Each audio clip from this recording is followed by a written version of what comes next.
이제 중국과 무역을 하는데 이제는 흑자도 잘 못 보고 있고 이렇게 중국 기업들이 또 경쟁력이 올라가면서 점점 경쟁도 치열해지고 여기에다가 이제 미국이 관세 정책으로 인해서 협력할 여지가 줄어들고 이런 요인이 복합적으로 작용하면 이제 과거와 같은 긴밀한 관계를 이제 이어갈 수 없지 않을까? 한쪽은 이제 헤어져야 되지 않느냐? 네, 이런 얘기가 최근 몇 년에 언론을 통해서도 많이 나오고 있죠. 그러면 진짜 그래야 될까요? 네, 당연히 아니겠죠.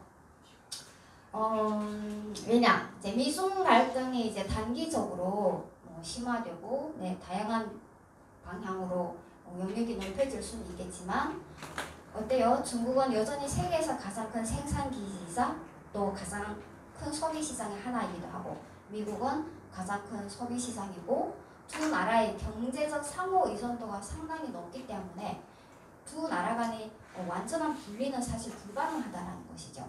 그래서 단기적으로는 피 터지게 싸울 수도 있겠지만 장기적으로는 경쟁적 협력 관계로 나아가야 된다라고 볼 수가 있겠고 그래서 앞에서 우리가 보았듯이 서로 막 145%, 125% 이렇게 높은 관세를 매겼다가도 또 어떻게 돼요? 결국은 또 낮추고 이런 방향으로 가고 있죠.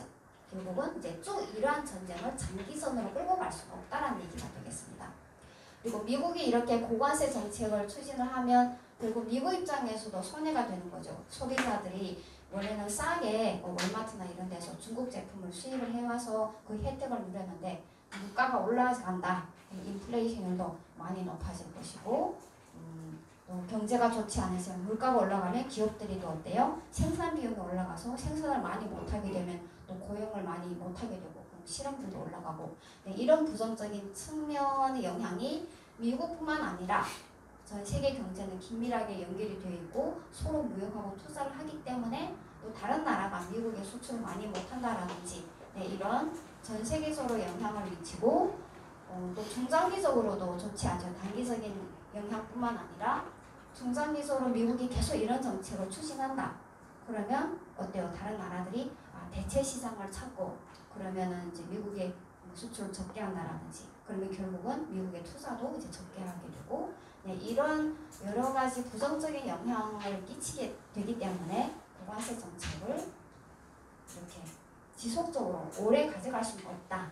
결국 중국과 미국은 서로 밀접하게 상호 경제적 유전성이 높기 때문에 정치적으로는 갈등이 심할지라도 경제적으로는 경쟁을 하면서 협력한 관계로 나아갈 가능성이 크기 때문에 한국이 여기에 너무 장단을 맞춰서는 안 된다라는 의미가 되겠고 그래서 한중 경제 협력은 이제 끈끈하게 계속 결국 가져가야 되는 것이고 또 동아시아의 영내 가치 사슬도 유지를 하면서 이런 미국의 보호무역 정책에 따른 불확실성에 대비를 해야 된다는 것인데요.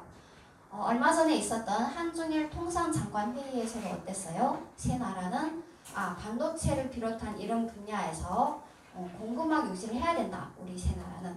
그래서 한국과 일본은 필요한 원자재를 중국으로부터 계속 수입을 해야 될 것이고 또 중국도 반도체 수입을 한국과 일본으로부터 해야 될 것이기 때문에 이런 반도체 공급망을 세 나라 간에 잘 유지를 해야 된다는 것에 세 나라의 이 통상 장관들이 의견의 일치를 보았다라는 것이죠. 그래서 한국은 이제 중국이라는 이 나라에 대해서 어떻게 생각을 해야 되냐? 언론에서 얘기하듯이 막 그러면 이제 헤어지고 탈중국을 해야 되느냐? 맹목적으로 그렇게 해서는 안 되는 것이죠. 분명히 이제 탈중국을 해야 될 분야도 있고 더 끈끈하게 중국과 협력을 해야 될 분야도 있는데 가령 옛날에 수교 초기에 중국의 값싼 노동력을 활용하기 위해서 중국에 진출했던 가공무역형 기업들의 경우에는 점차적으로 이제 중국에서 동남아 쪽으로 가는 게 맞는 것이죠.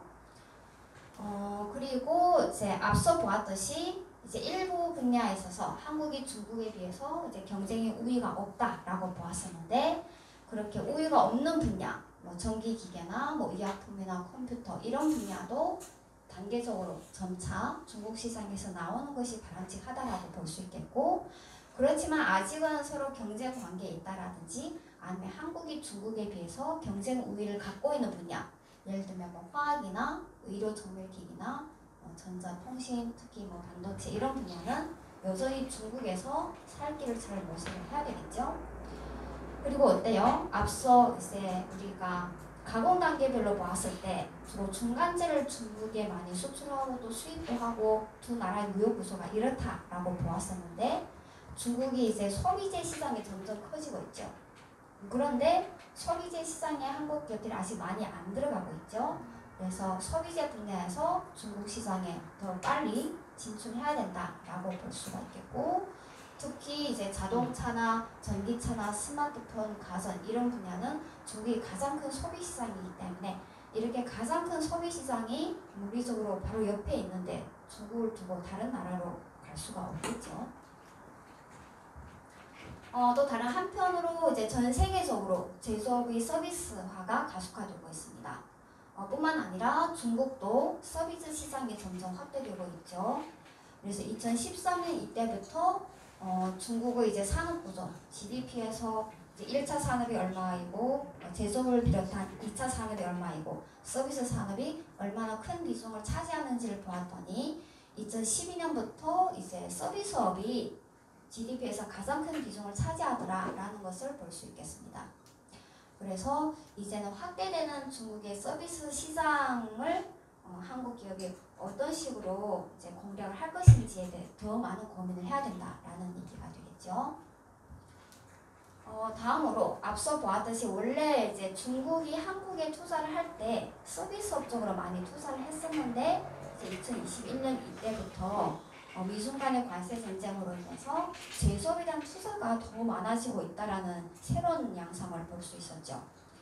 그래서 보시면은 최근 나온 기사들이 이제 중국 기업들이 한국 제조업의 쇼핑에 나서고 있다 라는 기사를 심심치 않게 볼 수 있었습니다.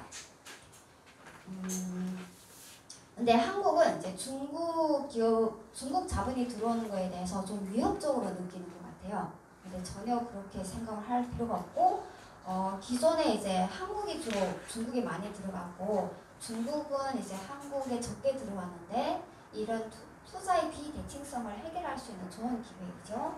그래서 중국 자본이 한국 진출에 대해 위협이 아닌 이제 기회로 받아들이고 어떻게든 중국 기업과 중국인을 이제는 한국으로 끌어오는 이런 쪽으로 생각을 할 때다라고 볼 수가 있겠고요. 또 하나 이제 한중 FTA 2015년에 체결했다라고 말씀을 드렸는데 요거를 이제 업그레이드 시키는 방향으로 두 나라 간의 경제 협력을 좀 끈끈하게 가져갈 수 있겠죠.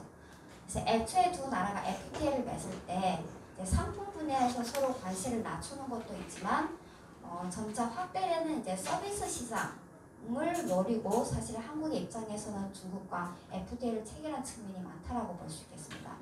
그래서 이 서비스와 투자와 관련해서는 이제 나중에 논의를 하자, 나중에 협상하자 이렇게 얘기를 했었는데 아직까지 지지부진하고 있다라는 것이죠. 그래도 이제 다행히 지난해에 또 다시 이제 2단계 협상에 대해서 그러니까 두 나라 정상 간에 이제 논의를 하긴 했었습니다. 그래서 문화, 관광, 법률 이런 분야를 서로 많이 개방을 하자. 네, 이런 얘기를 주고받았고.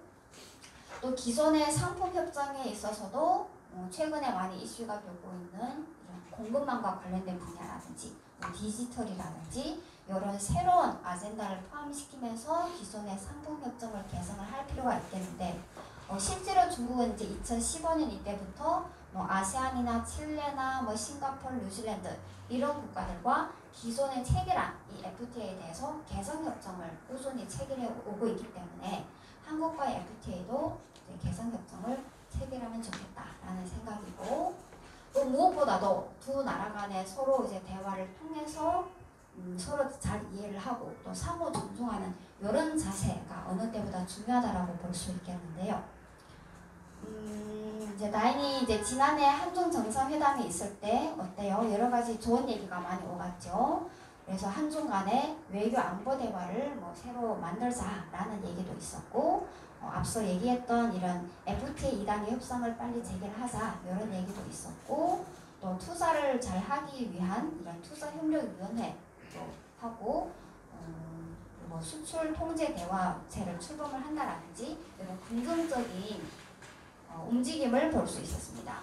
그리고 또 최근에 나온 기사를 보니까 이제 문화교류를 복원을 하자라고 하면서 서로에 대해서 이해를 증진하려는 이런 모습을 보이고 있다는 것을 볼 수 있겠고, 또 지난해 중국이 한국에 대해서 우호적인 제스처를 취한 게 있죠. 9개 나라에 대해서 무비자 정책을 시행하면서 이제 한국도 여기에 들어가게 되었는데, 이러한 정책에 따라서 최근에 이제 한국이 일본으로도 많이 여행을 가고 있지만 중국으로도 많이 가고 있습니다. 그래서 이제 많은 항공사들에서 노선을 늘리고 있다라는 기사들을 볼 수 있었는데요. 네, 아무쪼록